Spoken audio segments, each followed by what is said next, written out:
El justo por su fe vivirá, mas el justo por su fe vivirá. Habacuc 2:4. El apóstol Pablo usa 3 veces este texto como argumento. Lean Romanos 1:17, Gálatas 3:11 y Hebreos 10:38. En cada uno de esos casos se afirma que el justo por su fe vivirá. El antiguo texto original al que hace referencia el apóstol cuando declaró, como está escrito, mas el justo por la fe vivirá, es del profeta Habacuc. No nos equivocamos cuando le damos a la inspiración del Antiguo Testamento la misma importancia que tiene el Nuevo Testamento, pues la verdad del Evangelio depende completamente de la verdad de los profetas de la antigua dispensación. La Biblia es una e indivisible, y no se puede cuestionar el Primer Testamento y retener el Nuevo. Habacuc debe ser inspirado, o Pablo escribe disparates. Ayer se cumplieron 400 años de la venida a este inicuo mundo del hijo de un minero o refinador de metales que iba a hacer grandes cosas para socavar el papado y para depurar la iglesia. El nombre de ese bebé es Martín Lutero, un héroe y un santo. Bienaventurado fue aquel día sobre todos los días del siglo que honró, pues derramó una bendición sobre todas las eras sucesivas por medio del monje que estremeció al mundo. Su valiente espíritu echó por tierra a la tiranía del error que había mantenido cautivas a las naciones durante mucho tiempo. Toda la historia humana desde entonces se ha visto más o menos afectada por el nacimiento de ese asombroso muchacho. Lutero no era un hombre absolutamente perfecto. Tampoco endosamos todo lo que dijo, ni admiramos todo lo que hizo. Fue uno de aquellos varones que aparecen muy de vez en cuando, un gran juez en Israel, un siervo real del Señor. Debemos orar con mayor frecuencia pidiendo a Dios que nos envíe este tipo de varones de Dios, hombres de poder.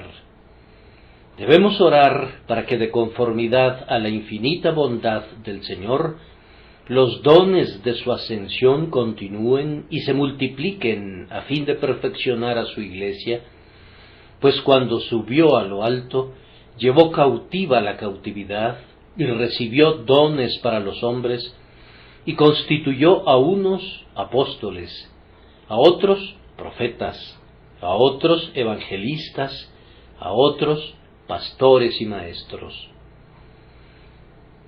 Él sigue otorgando estos dones escogidos de acuerdo a la necesidad de la Iglesia, y tal vez los diseminaría más abundantemente si nuestras oraciones ascendieran con mayor fervor, rogando al Señor de la mies que envíe obreros a su mies.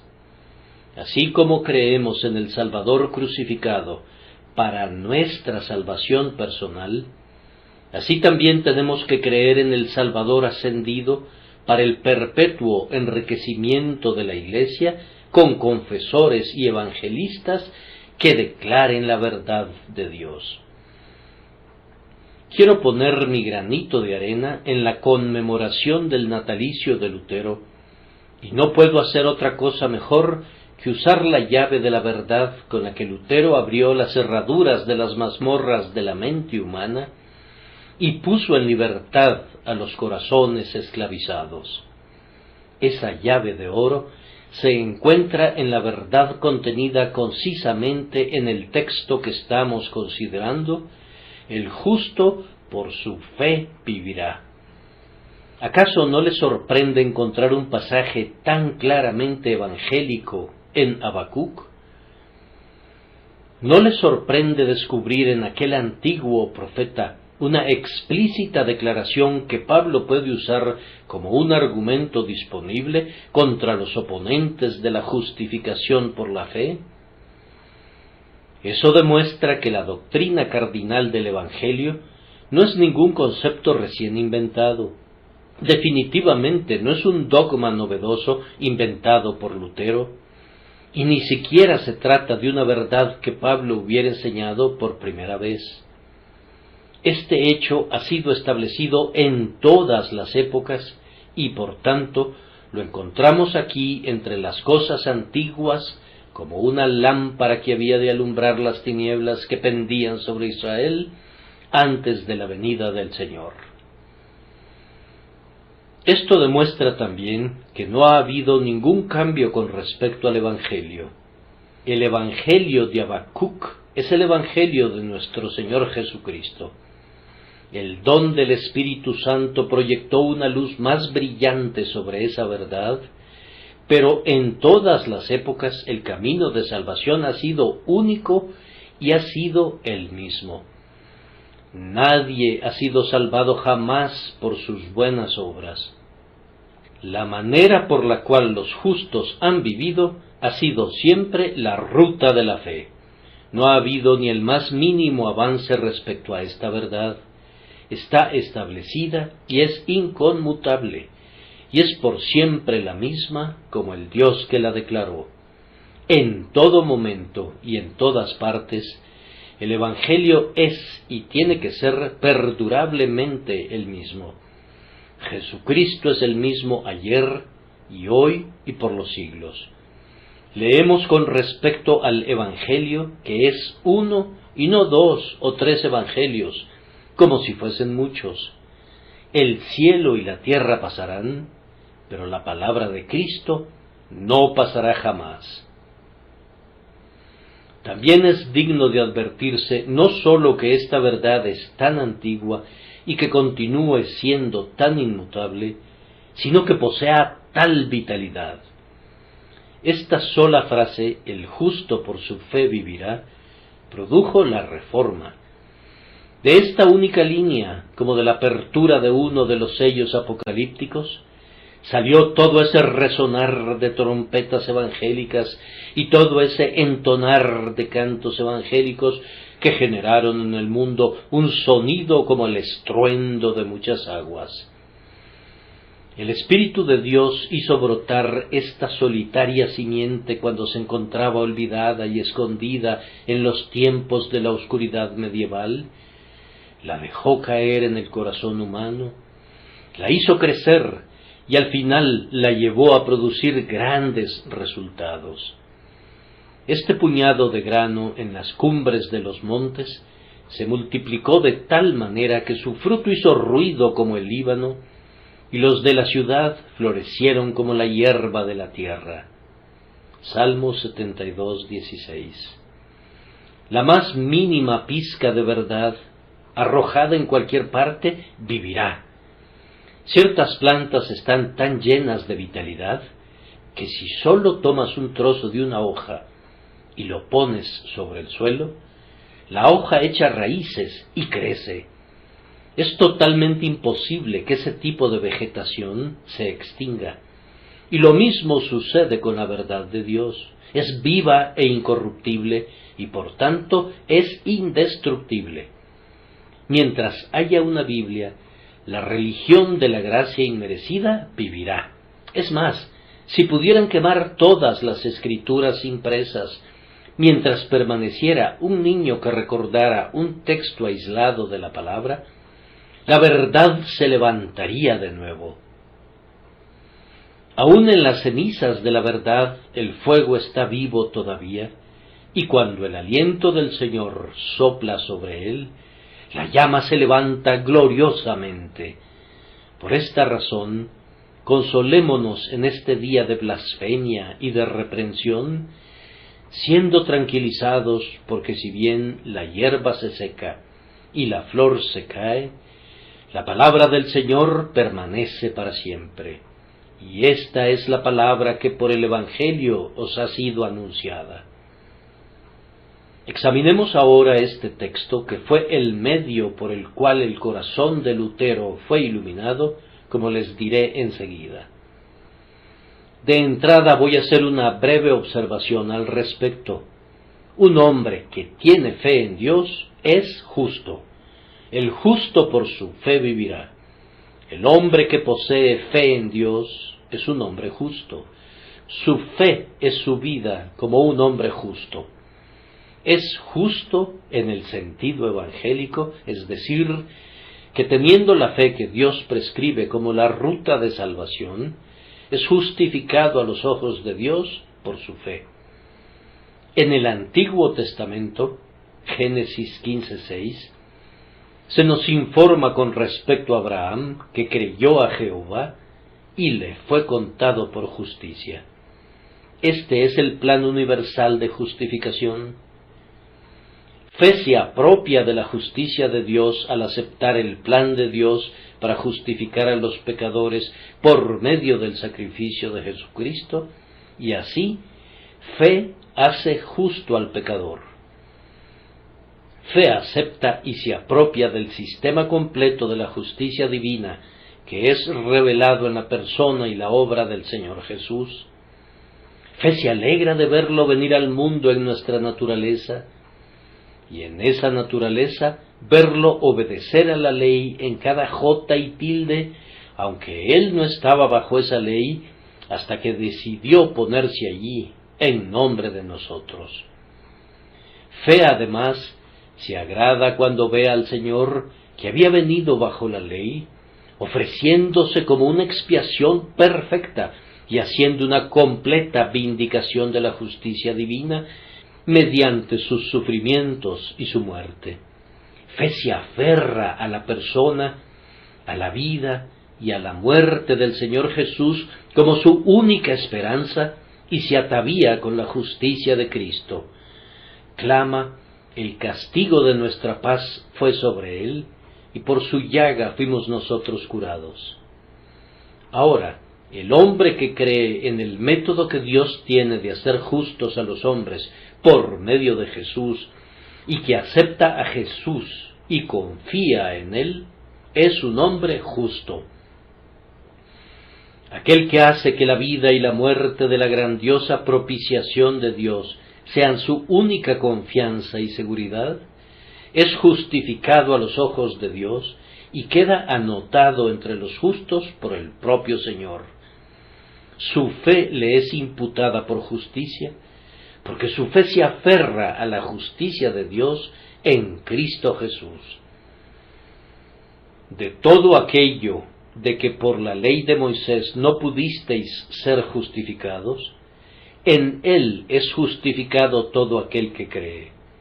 Este es el testimonio de la palabra inspirada, ¿y quién podría contradecirlo?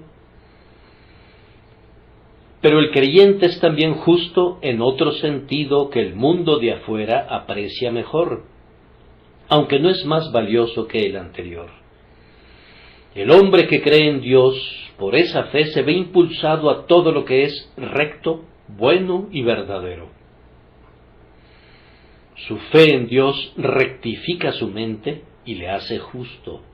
Es justo en juicio, en deseo, en aspiración y en corazón. Su pecado ha sido perdonado gratuitamente y ahora, en la hora de la tentación, clama: ¿cómo pues haría yo este grande mal y pecaría contra Dios? Cree en el derramamiento de sangre que Dios ha provisto para la limpieza del pecado, y siendo lavado por él, no puede optar por contaminarse de nuevo. El amor por Cristo lo constriñe a buscar lo que es verdadero y recto y bueno y amable y honorable a los ojos de Dios. Habiendo recibido por la fe el privilegio de la adopción, se esfuerza por vivir como un hijo de Dios. Habiendo obtenido por medio de la fe una nueva vida, anda en vida nueva. Principios inmortales prohíben que el Hijo de Dios peque. Si alguien vive en el pecado y lo ama, no tiene la fe de los elegidos de Dios, pues la verdadera fe purifica el alma. El acto de creer que es infundido en nosotros por el Espíritu Santo es el mayor matapecados bajo el cielo. Por la gracia de Dios, la fe afecta lo más íntimo del corazón, cambia los deseos y los afectos, y hace al hombre una nueva criatura en Cristo Jesús. Si hubiese en la tierra algunos individuos que verdaderamente pudieran ser llamados santos, son aquellos que son hechos así por la fe en Dios por medio de Jesucristo nuestro Señor. En verdad, nadie más es justo salvo aquellos a quienes el Dios Santo otorga ese título, y de ellos el texto dice que viven por la fe. Fe confía en Dios y por tanto le ama, y por tanto le obedece, y por tanto se vuelve semejante a Él. Es la raíz de la santidad, es el manantial de la justicia, es la vida del justo. No me detengo más en esta observación que es vital para el texto, sino que prosigo a otra que es lo opuesto, es decir, que un hombre que es justo tiene fe en Dios. Déjenme decirles que de otra manera no sería justo, pues Dios merece la fe en él, y quien le roba esa fe no es justo. Dios es tan veraz que dudar de él es una injusticia. Él es tan fiel que desconfiar de él equivale a deshonrarle, y quien comete con él tal injusticia no es un hombre justo. Un hombre justo tiene que ser justo primeramente con el más grandioso de todos los seres. No serviría de nada que sólo fuera justo con sus semejantes. Si le hiciera una injusticia intencional a Dios, yo digo que no sería digno del nombre de justo.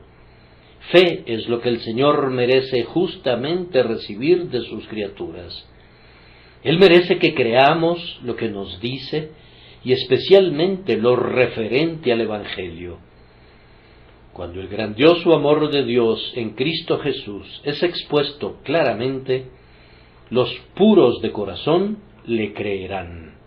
Cuando el gran amor de Cristo que muere por nosotros se entiende plenamente, toda mente honesta tiene que creer en él. Dudar del testimonio de Dios concerniente a su Hijo es cometer la más severa injusticia con el amor infinito. El incrédulo rechaza el testimonio de Dios acerca del don indecible y desecha aquello que merece la gratitud adoradora del hombre, ya que sólo eso puede satisfacer a la justicia de Dios y dar paz a la conciencia del hombre. Un hombre verdaderamente justo, para la perfección de su justicia, tiene que creer en Dios y en todo lo que Él ha revelado.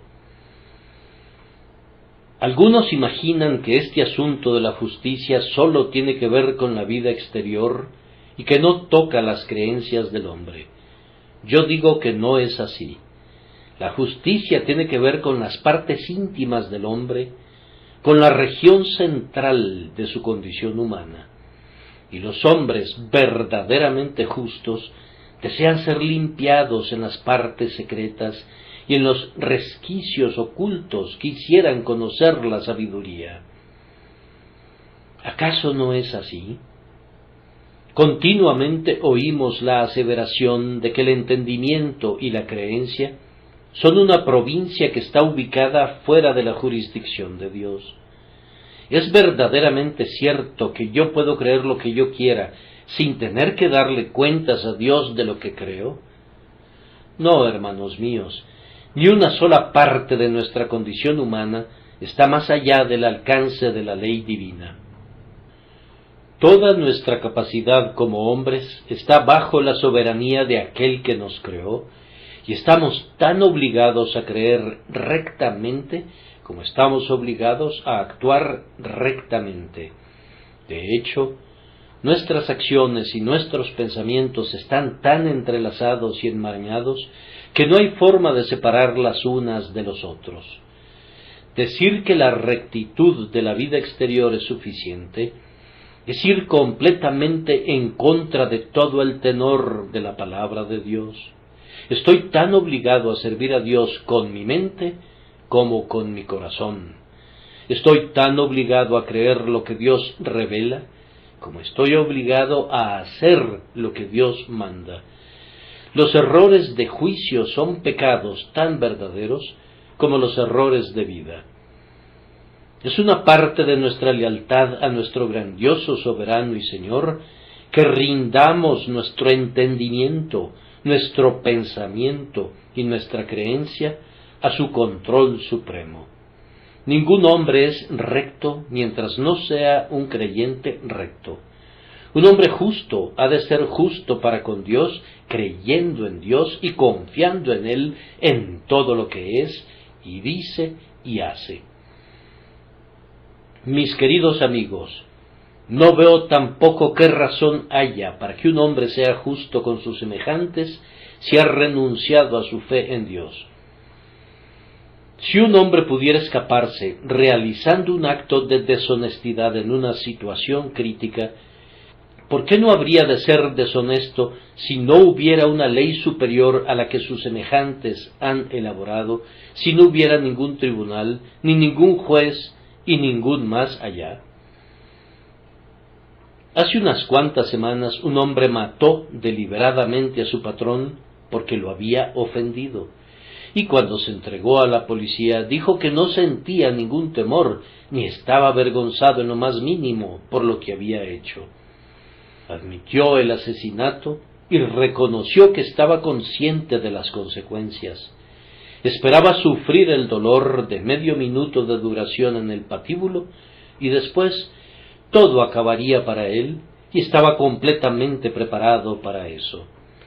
Hablaba y actuaba en consistencia con su creencia o con su incredulidad, y verdaderamente no hay ninguna forma de crimen que no se vuelva lógico y legítimo si suprimes en el hombre la fe en Dios y en el más allá. Sin eso, rompes tu mancomunidad. No hay nada que mantenga unida a la humanidad, pues, sin un Dios, el gobierno moral del universo cesa y la anarquía es el estado natural de las cosas. Si no hubiera Dios y si no hubiera ningún juicio venidero, comamos y bebamos, porque mañana moriremos. En caso de necesidad, robemos, mintamos y matemos. ¿Por qué no hacerlo si no hay ley, ni juicio, ni castigo por el pecado? Me olvidaba decirlo, nada puede ser pecado, pues si no hay legislador, no hay ninguna ley, y si no hay ninguna ley, entonces no puede haber ninguna transgresión. ¿En qué caos desembocarían todas las cosas si se renunciara a la fe en Dios? ¿Dónde se encontrarían los justos si se desterrara a la fe?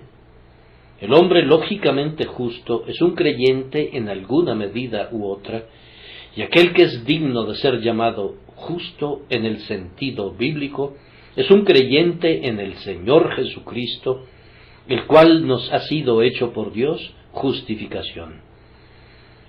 Pero ahora llego al punto en que pretendo dilatarme. En tercer lugar, el justo vivirá por esta fe. De entrada, esta es una afirmación excluyente. Elimina muchas pretendidas maneras de vivir diciendo, el justo por la fe vivirá. Esta frase nos recuerda a la puerta angosta que está a la entrada del camino, a la angosta senda que conduce a la vida eterna. Esto acaba de un solo golpe con todos los alegatos de justicia, aparte de un modo específico de vida.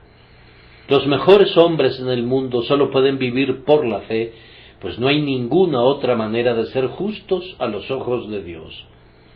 No podemos vivir en justicia por el yo. Si vamos a confiar en nosotros mismos, o en cualquier cosa que provenga de nosotros mismos, estamos muertos mientras confiemos en eso. No habremos conocido la vida de Dios de acuerdo a la enseñanza de la palabra sagrada. Deben abandonar por completo la confianza en cualquier cosa que sean o esperen ser. Deben despojarse de las prendas de la ropa leprosa de la justicia legal y romper con el yo en todas y cada una de sus formas. Se descubrirá que la confianza en uno mismo, en las cosas de la religión, es autodestrucción. Tienen que confiar en Dios según es revelado en su Hijo Jesucristo y sólo en Él. El justo por la fe vivirá, pero los que ponen la mira en las obras de la ley están bajo la maldición y no pueden vivir delante de Dios. Lo mismo es válido también para quienes se esfuerzan por vivir por el sentido o por el sentimiento. Juzgan a Dios por lo que ven. Si Él es generoso con ellos en la providencia, es un buen Dios. Si son pobres, no dicen nada bueno de Él, pues lo miden según lo que sientan y gusten y vean. Si Dios obra constantemente para un propósito y pueden ver su propósito, elogian su sabiduría. Pero cuando no pueden ver el propósito o no pueden entender la manera en la que el Señor está obrando para lograrlo, juzgan inmediatamente que se ha equivocado. Vivir por el sentido resulta ser un modo sin sentido de vida que mata todo consuelo y esperanza. No juzgues al Señor por el débil sentido, sino confía en Él para recibir su gracia, pues sólo por esa confianza puede vivir un justo. El texto elimina también toda idea de vivir por el mero intelecto. Demasiados individuos dicen: yo soy mi propio guía, voy a desarrollar mis propias doctrinas y voy a cambiarlas y modificarlas de acuerdo a mis propios artilugios. Un tal camino es muerte para el espíritu. Mantenerse al corriente de los tiempos es ser un enemigo de Dios. El camino de vida es creer lo que Dios ha enseñado, especialmente creer en aquel a quien Dios ha constituido como propiciación por el pecado, pues eso es reconocer que Dios es todo y que nosotros no somos nada. Al descansar en una revelación infalible y confiar en un Redentor omnipotente, tenemos reposo y paz. Pero sobre el otro principio tornadizo, nos volvemos estrellas errantes para las cuales están destinadas las tinieblas de la oscuridad sempiterna. El alma vive por la fe. De cualquier otra manera tiene el nombre de que vive y está muerta. Lo mismo es igualmente válido respecto a la fantasía. A menudo nos encontramos con una religión fantasiosa en la que la gente se confía a impulsos, a sueños, a ruidos y a cosas místicas que imagina haber visto. Todas esas cosas son disparates y, sin embargo, está completamente envuelta en eso. Yo ruego que puedan echar fuera ese ingrediente sin valor, pues no contiene ningún alimento para el espíritu. La vida de mi alma no radica en lo que pienso, o en lo que imagino, o en lo que me dicta la fantasía, o en lo que disfruto de sutil sentimiento, sino únicamente en aquello que la fe identifica como la palabra de Dios.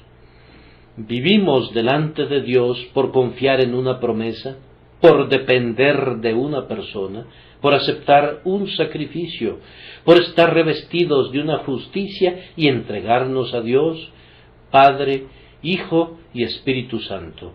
Una confianza sin reservas en Jesús, nuestro Señor, es el camino de vida y cualquier otro camino conduce a la muerte. Es un enunciado restringido y quienes lo llaman intolerancia pueden decir lo que quieran.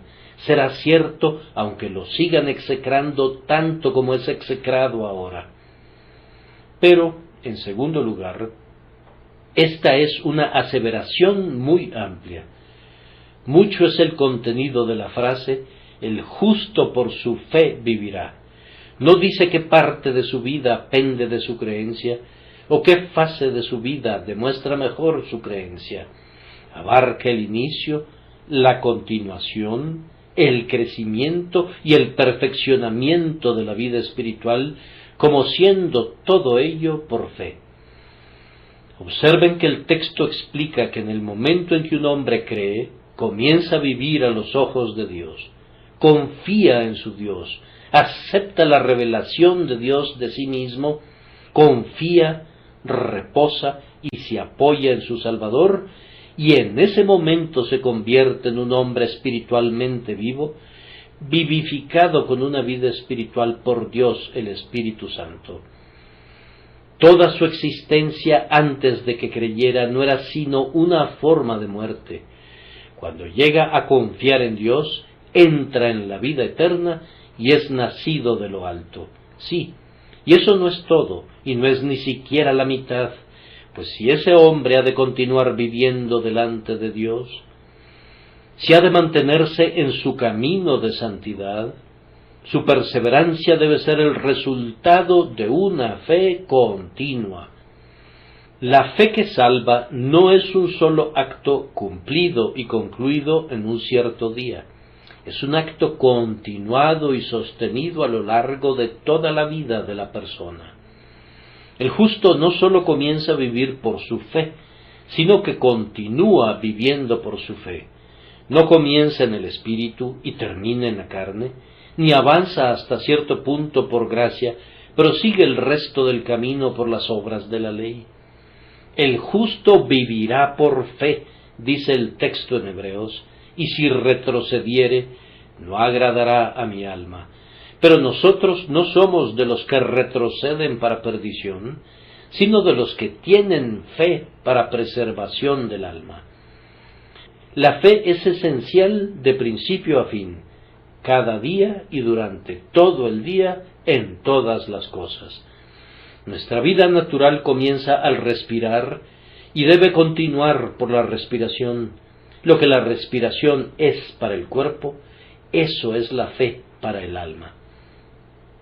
Hermanos, si hemos de progresar y crecer en la vida divina, tiene que seguir siendo de la misma manera. Nuestra raíz es la fe, y únicamente a través de la raíz llega el crecimiento. El progreso en la gracia no viene de la sabiduría carnal, o del esfuerzo legal, o de la incredulidad. Es más, la carne no aporta ningún crecimiento a la vida espiritual, y los esfuerzos realizados en la incredulidad más bien empequeñecen la vida interior en vez de acrecentarla. ¿No nos fortaleceríamos por las mortificaciones, por los sufrimientos, por las obras o por los esfuerzos, si no estuvieran ligados a la simple fe en la gracia de Dios? Pues únicamente por ese canal puede entrar el alimento a la vida de nuestro espíritu. La misma puerta por la que entró la vida inicialmente es la puerta por la que sigue entrando. Si alguien me dijera, yo viví una vez por creer en Cristo, pero ahora me he vuelto espiritual y he sido santificado, y por tanto ya no tengo más necesidad de mirar como un pecador a la sangre y a la justicia de Cristo, yo le diría a ese hombre que necesita aprender los rudimentos de la fe. Le advertiría que ha retrocedido de la fe, pues quien es justificado por la ley o de cualquier otra manera fuera de la justicia de Cristo, ha caído de la gracia y ha abandonado el único fundamento sobre el cual un alma puede ser aceptada por Dios.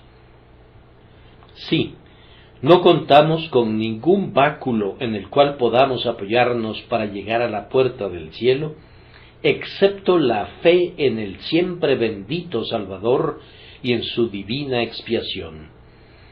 De aquí a la gloria nunca seremos capaces de vivir por méritos, o por fantasías, o por el intelecto.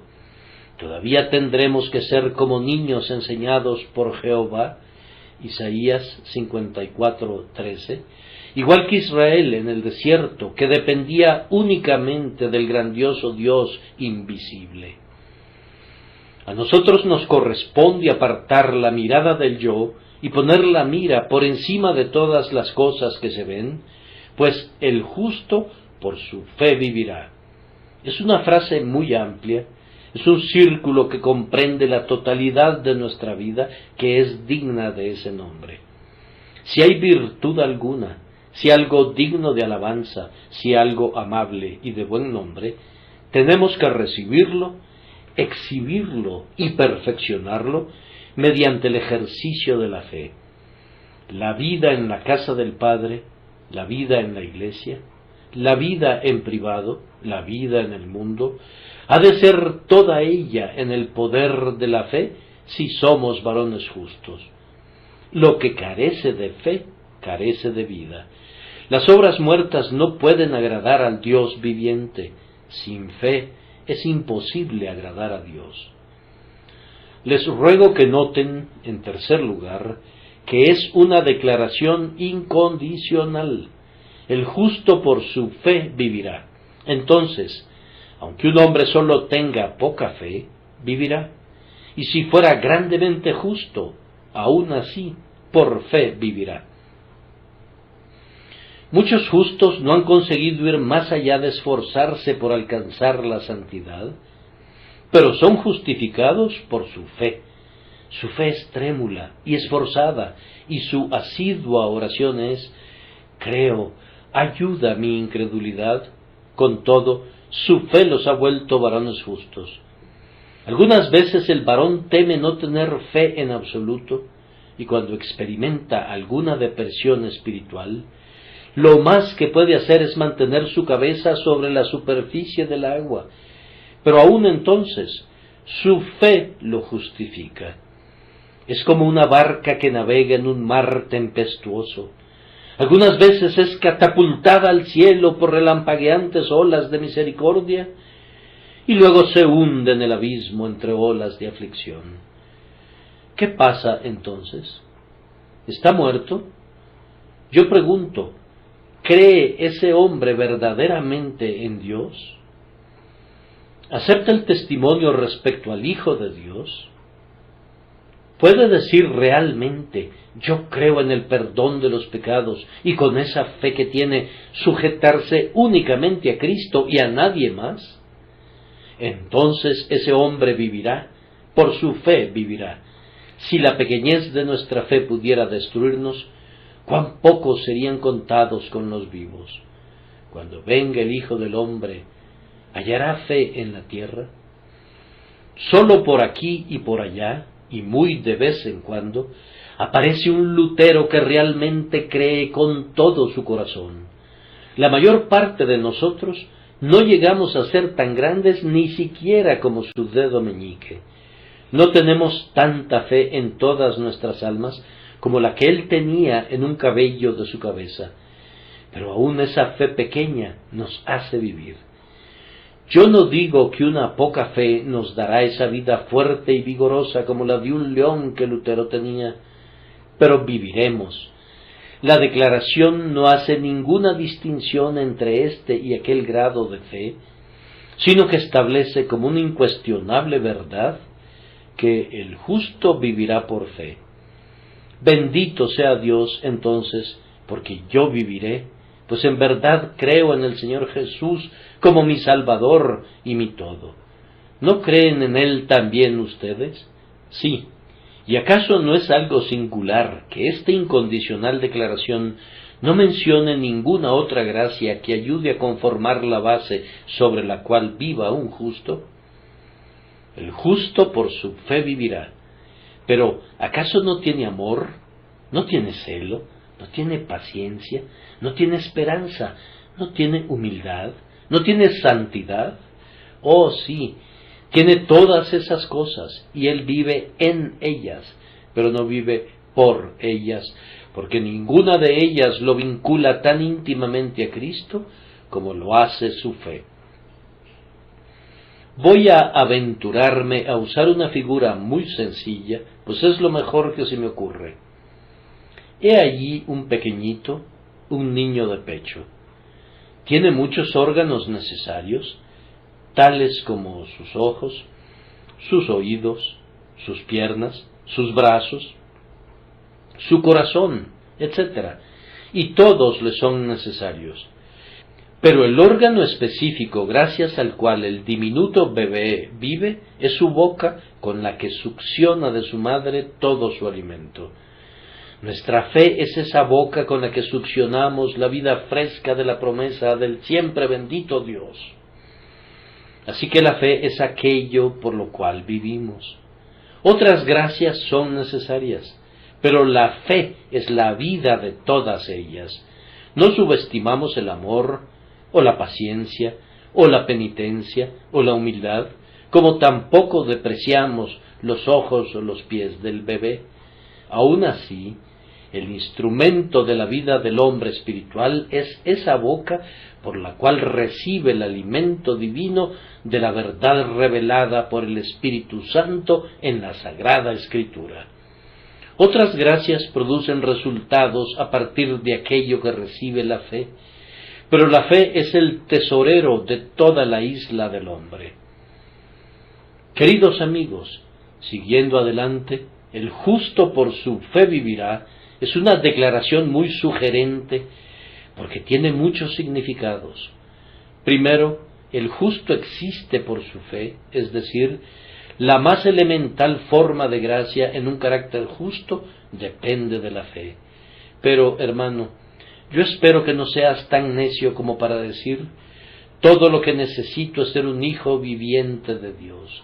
No, no solo deseamos tener vida, sino tenerla en abundancia. Mira a aquel hombre que fue rescatado cuando estaba a punto de ahogarse.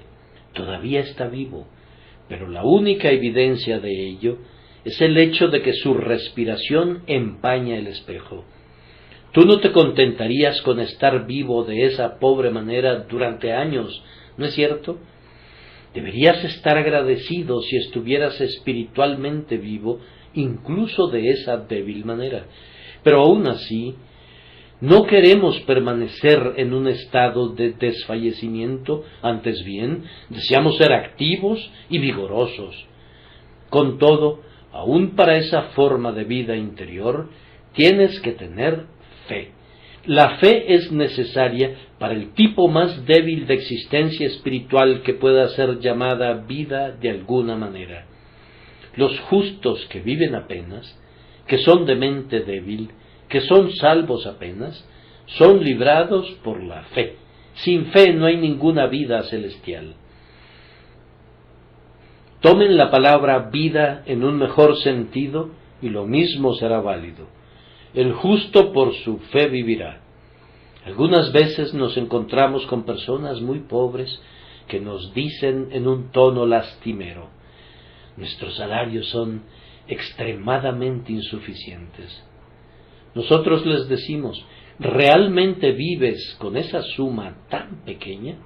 Responden, bien amigo, difícilmente se le puede llamar vida, pero de alguna manera existimos.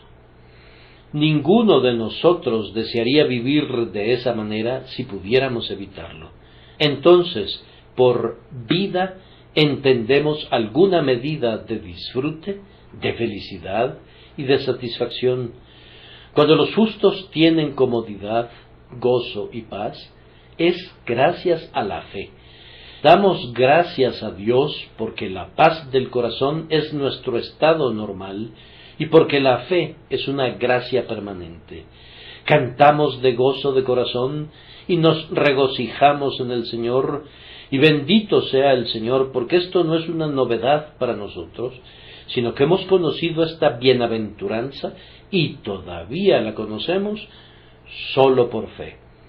En el momento en que la fe hace su entrada, la música comienza, y si partiera, los búhos ulularían.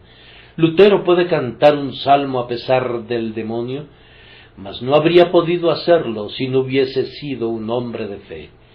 Podía desafiar a emperadores, y a reyes, y a papas, y a obispos, mientras se sujetaba firmemente a la fuerza de Dios, pero sólo así. La fe es la vida de la vida, y hace que la vida sea digna de vivirse. Infunde gozo en el alma creer en el grandioso Padre y en su amor eterno, y en la eficaz expiación del Hijo, y en la morada del Espíritu Santo, en la resurrección y en la eterna gloria. Sin eso seríamos los más dignos de conmiseración de todos los hombres. Creer en estas gloriosas verdades es vivir, pues el justo por su fe vivirá. La vida quiere decir también fuerza. Decimos de cierto individuo: cuánta vida encierra, está lleno de vida, desborda vitalidad. Sí, el justo obtiene energía, fuerza, vivacidad, vigor, poder, pujanza y vida por la fe. La fe confiere una regia majestad en los creyentes. Entre más creen, más poderosos se vuelven. Esta es la cabeza que ostenta una corona. Esta es la mano que blande un cetro. Este es el pie cuya regia pisada hace temblar a las naciones. La fe en Dios nos une con el Rey, el Señor Dios omnipotente. Mientras otros mueren, los justos siguen viviendo por la fe. No son dominados por el pecado prevalente, o por la herejía de moda, o por la cruel persecución, o por la fiera aflicción. Nada puede matar a la vida espiritual mientras permanezca la fe. El justo vivirá por fe. La permanencia y la perseverancia se dan de esta manera. Cuando el justo es arrumbado por un tiempo, no se desconcierta, y cuando es herido por el enemigo, no fallece. Donde otro hombre se ahoga, él nada. Donde otro hombre es hollado, él se levanta y da voces victoriosas. Tú, enemiga mía, no te alegres de mí, porque aunque caí, me levantaré. Gracias a la fe, camina en el horno de fuego de la aflicción sin sufrir daño alguno. Sí, y cuando le llega su turno de morir, y con muchas lágrimas sus hermanos llevan sus cenizas a la tumba, muerto aún habla. La sangre del justo Abel clamaba al Señor desde la tierra, y todavía sigue dando voces a través de las edades hasta este momento. La voz de Lutero resuena todavía en los oídos de los hombres a través de 400 años, y acelera nuestros pulsos como el redoble del tambor en la música marcial. Él vive porque era un hombre de fe. Yo quisiera resumir e ilustrar esta enseñanza mencionando ciertos incidentes en la vida de Lutero. La luz del Evangelio brilló sobre el gran reformador gradualmente. Fue en el monasterio cuando, al hojear la vieja Biblia que estaba encadenada a una columna, se encontró con este pasaje: el justo por su fe vivirá. Esta frase celestial se le grabó, pero no pudo entender toda su relevancia. Sin embargo, no podía encontrar la paz en su profesión religiosa ni en el hábito monástico. No sabiendo hacer nada mejor, perseveró en tantas penitencias y en mortificaciones tan arduas que algunas veces se le encontraba desfallecido de cansancio. Él mismo se condujo a las puertas de la muerte. Tenía que ser un viaje a Roma, pues en Roma hay una iglesia diferente para cada día, y puedes tener la seguridad de obtener el perdón de los pecados y todo tipo de bendiciones en esos santos santuarios. Soñaba con entrar a una ciudad de santidad, pero descubrió que era un refugio de hipócritas y una cueva de iniquidad. Para su horror, oyó que los hombres decían que si hubiera un infierno, Roma estaba construida encima de él, pues era lo más cercano al infierno que pudiera encontrarse en este mundo. Pero Lutero seguía creyendo en su Papa y proseguía con sus penitencias, buscando el descanso, pero sin poder encontrarlo. Un día iba subiendo de rodillas la escala santa de Roma, que todavía subsiste allí. Yo me he quedado maravillado al pie de esa escalera, viendo cómo las pobres criaturas suben y bajan de rodillas, convencidas de que es la misma escalera por la que nuestro Señor descendió cuando salió de la casa de Pilato, y se dice que ciertos escalones están marcados con gotas de sangre. Las pobres almas los besan con suma devoción. Bien, Lutero iba subiendo a rastras por esos escalones un día, cuando ese mismo texto con el que se había encontrado en el monasterio resonó en sus oídos como el retumbo de un trueno: el justo por su fe vivirá. Se levantó de su postración y bajó los escalones para no volver a arrastrarse jamás por ellos.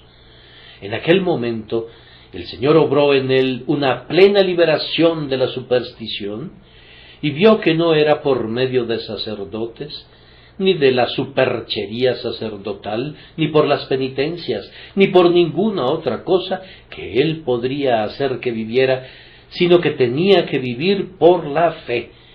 Nuestro texto que estamos considerando esta mañana había puesto en libertad al monje y había encendido fuego en su alma.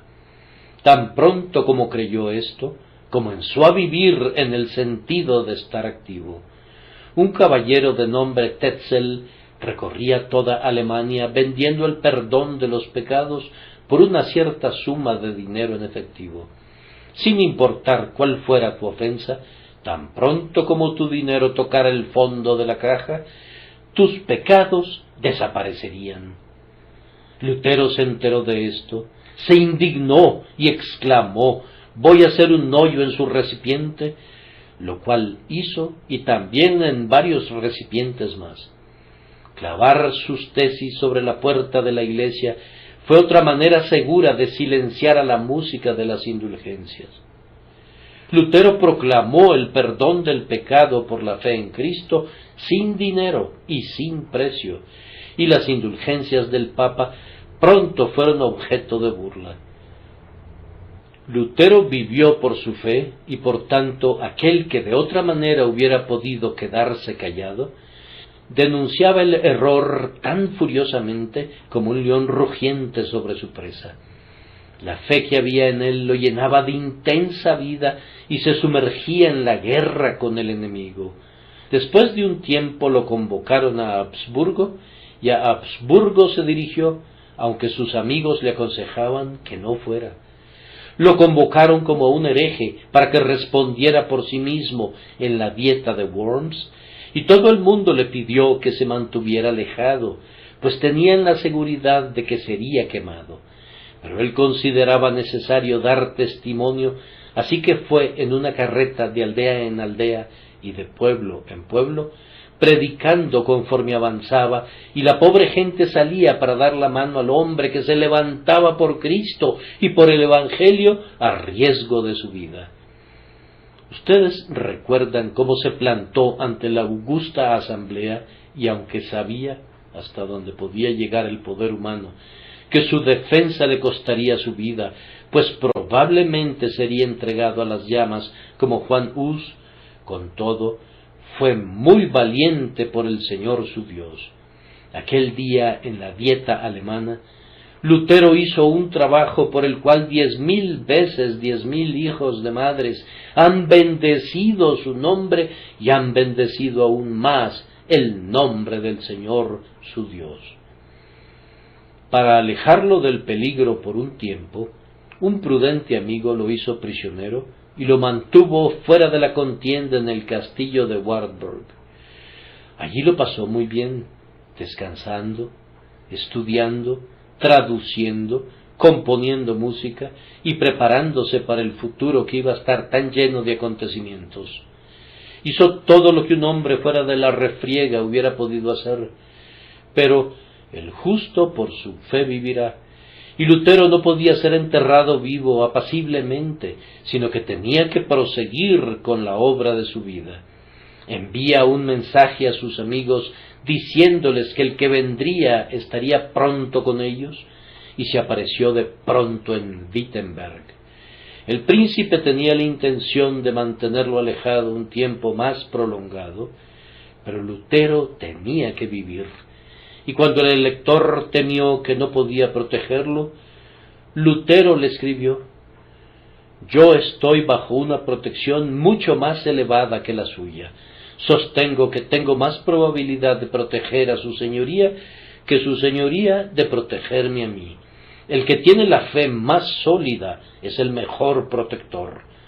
Lutero había aprendido a ser independiente de todos los hombres, pues confiaba plenamente en Dios. Tenía a todo el mundo en su contra, y sin embargo vivía muy alegremente. Si el Papa lo excomulgaba, Lutero quemaba la bula. Si el emperador lo amenazaba, él se regocijaba porque recordaba la palabra del Señor. Se levantarán los reyes de la tierra, y príncipes consultarán unidos. El que mora en los cielos se reirá. Cuando le dijeron, ¿dónde encontrarías abrigo si el elector no te protegiera? Lutero respondió, bajo el ancho escudo de Dios.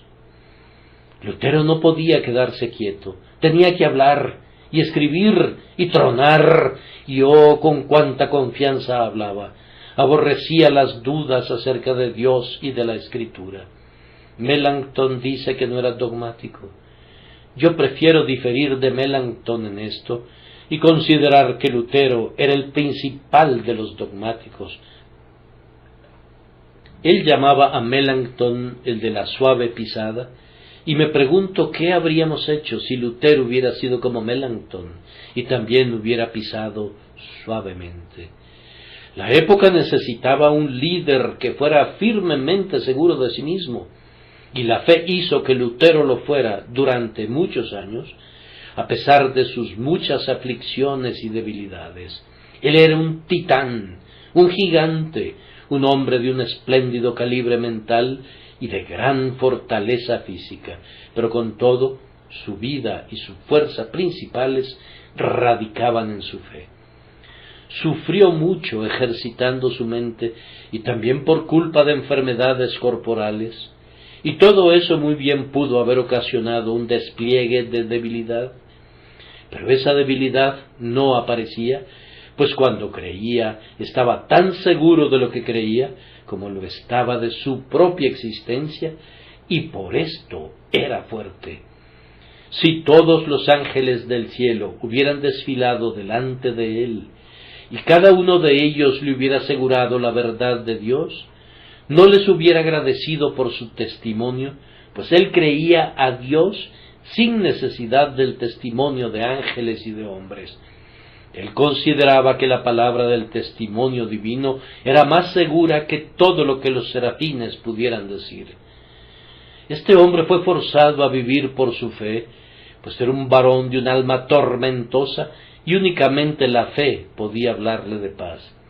Esos acuciantes enardecimientos suyos le trajeron posteriormente temibles depresiones de espíritu, y entonces necesitaba de la fe en Dios. Si leen una vida espiritual suya, encontrarán que algunas veces era un arduo trabajo para él mantener con vida a su alma.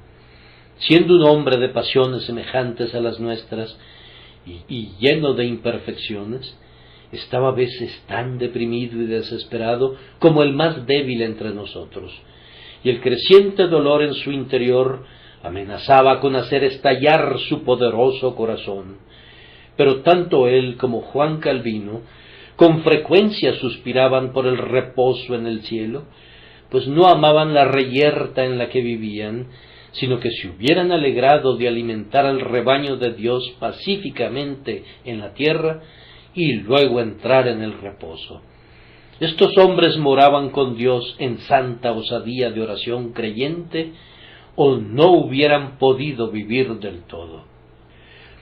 La fe de Lutero se aferraba a la cruz de nuestro Señor y no sería apartado de ella. Él creía en el perdón de los pecados y no podía permitirse dudar de él. Echó el ancla en la Santa Escritura y rechazó todas las invenciones de los clérigos y todas las tradiciones de los padres. Estaba convencido de la verdad del Evangelio y no dudó nunca de que prevalecería, aunque la tierra y el infierno se hubieran aliado contra él. Cuando llegó la hora de su muerte, su viejo enemigo lo asedió fieramente, pero cuando le preguntaron si sostenía la misma fe, su sí fue lo suficientemente positivo.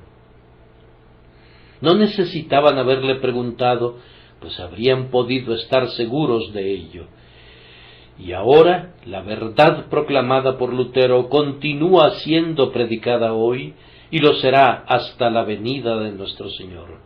Entonces la ciudad santa no tendrá necesidad de luz de lámpara ni de luz del sol, porque Dios el Señor iluminará a su pueblo, pero hasta entonces tenemos que brillar al máximo de nuestra capacidad con la luz del Evangelio.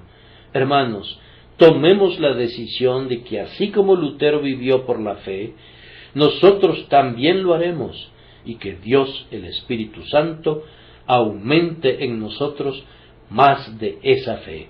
Amén y amén.